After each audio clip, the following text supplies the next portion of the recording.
E hoje você já sabe, é dia do quadro Família em Sintonia.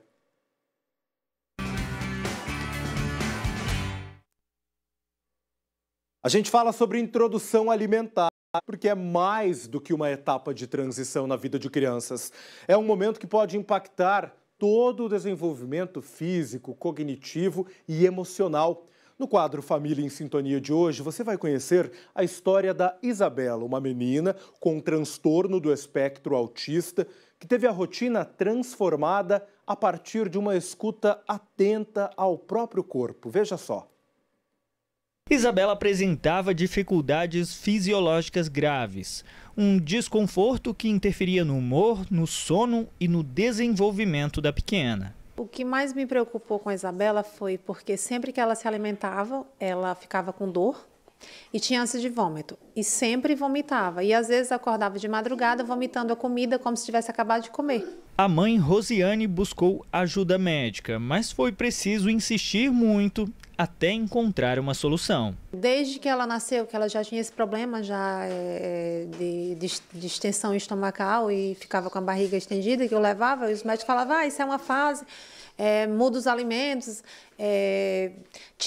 dá mais frutas, dá mais fibra, mas eu via que enquanto mais fibra eu ficava dando para ela, parece que aí é como se estivesse dando pedra, porque aí é que ela ficava com a barriga estendida. E foi com um apoio nutricional adequado que a vida da família começou a mudar. Eu costumo dizer que o intestino conta histórias. E o intestino da Isabela foi um grito de SOS. Tá? A Isabela tem 5 anos e ela está dentro do espectro autista, sim. Mas o intestino dela era completamente travado. E barriguinha estufada, gases, constipação intestinal muito crônica. Com ajustes na alimentação, o comportamento da pequena melhorou e a relação com a comida ganhou um novo significado. Sim, a Isabela sempre teve seletividade por conta do autismo. Ela já tem seletividade nos alimentos. Tem algumas cores que ela não quer, mas o quê? Tipo os legumes. Como eu sei das cores, eu amasso todos os legumes juntos e ela acaba comendo. Se ela vê os legumes separados, ela não vai querer, mas eu sempre encontro dicas e táticas que vai ajudar a ela se alimentar melhor. A introdução alimentar vai muito além de colocar novos sabores no prato. É também um momento de escuta do corpo, dos sinais e reações da criança. Bom, a introdução alimentar é imprescindível para a saúde futura das crianças, porque já se sabe que os primeiros 1000 dias de vida, que vai do nascimento até os 2 anos de idade, é um período, uma janela de oportunidades, que é um momento onde acontece a neuroplasticidade cerebral, que nada mais é do que o desenvolvimento do cérebro. Nesse período, os pais precisam observar cada reação do organismo. Alterações intestinais, irritação ou rejeição podem ser sinais de que algo precisa ser ajustado. É muito importante que as famílias fiquem atentas à introdução alimentar, porque esse investimento de introdução alimentar é investir na saúde futura das crianças. Alertas importantes, doutora Thalita Tonin já está conosco. Bom dia, tudo bem, doutora? Olá, Márcio. Olá, famílias de Santa Catarina. É sempre um prazer estar aqui hoje para falar desse assunto tão importante que é a alimentação dos nossos filhos. Doutora, que chega então para falar sobre essa parte da introdução alimentar, porque a gente sabe que muitos pais se sentem inseguros com tantos métodos disponíveis. Como saber qual que pode ser o melhor caminho a seguir, doutora?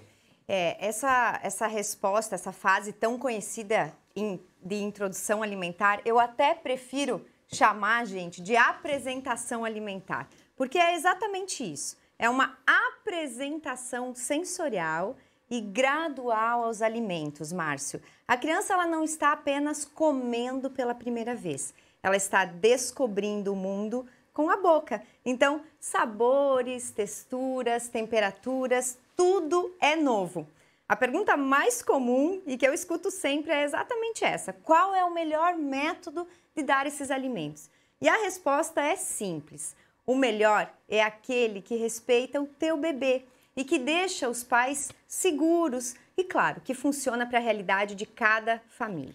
Inclusive, gente, a Sociedade Brasileira de Pediatria atualizou recentemente as suas recomendações, dizendo que não é sobre escolher um método perfeito, engessado, e sim de priorizar alimentos de verdade e também a presença afetiva dos pais, aquele respeito ao tempo da criança.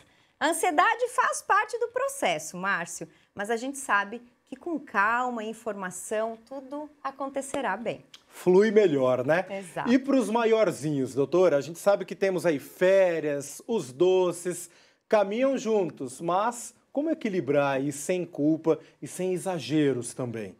Bom, os doces, as guloseimas, os lanches mais rápidos, tudo isso faz parte da nossa vida real. O problema não está no alimento em si, mas no excesso e principalmente na forma como nós, adultos, lidamos com ele.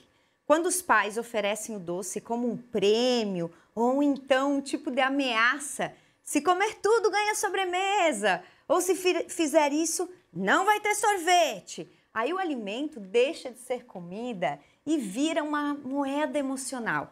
Então, pai, mães, avós, evitem isso. O que ajuda é escolher versões mais caseiras, como fazer um bolo simples juntos, um picolé de fruta sem tanto açúcar, um suco natural em que a criança participa. Também é importante ser exemplo, porque quando os pais se alimentam com equilíbrio e escolhem o saudável, os filhos vão fazer o mesmo, é natural, porque a criança ela não vai no supermercado comprar, não. Quem faz as escolhas geralmente são os pais, então é nós, adultos primeiro, praticarmos o que esperamos que os nossos filhos façam. O exemplo começa ali dentro de casa, né? Exatamente. E quando a criança já fica ali mais seletiva, como que é possível incentivar os bons hábitos, sem pressão e sem briga na mesa? Bom, a seletividade ela é muito comum ali entre os 2 e os 6 anos. E ela tende a aumentar agora nas férias, quando a rotina, os horários mudam e os alimentos rápidos eles se tornam mais frequentes nas refeições. A principal orientação, gente, é não pressione, mas também não desista aí do seu filho. A exposição ela tem que ser leve, repetida e sem cobrança. Isso é que constrói uma boa relação com os alimentos. Sabiam que as pesquisas apontam que pode ser necessário oferecer o mesmo alimento entre 8 e 15 vezes? E aí com diferente textura, apresentação, para que aí sim a criança aceite e passe a gostar desse novo alimento. Então, persistam mais, pai e mãe. E vai aqui algumas dicas práticas que vão ajudar. Ofereça sem forçar. O toque, o cheiro, o visual, tudo conta como essa experiência da alimentação. Então, mesmo que a criança não coma no primeiro momento, ela está interagindo. Inclua a criança no processo. Preparar junto, escolher na feira e, deixar os alimentos sempre ao alcance da mãozinha da criança. Crie contextos positivos também. Piquenique, refeições ao ar livre, uma noite do legume com a família toda provando algo novo. E mais uma vez, seja exemplo. Prepare aí o seu prato colorido, senta ao lado, desperte aquela curiosidade dos pequenos.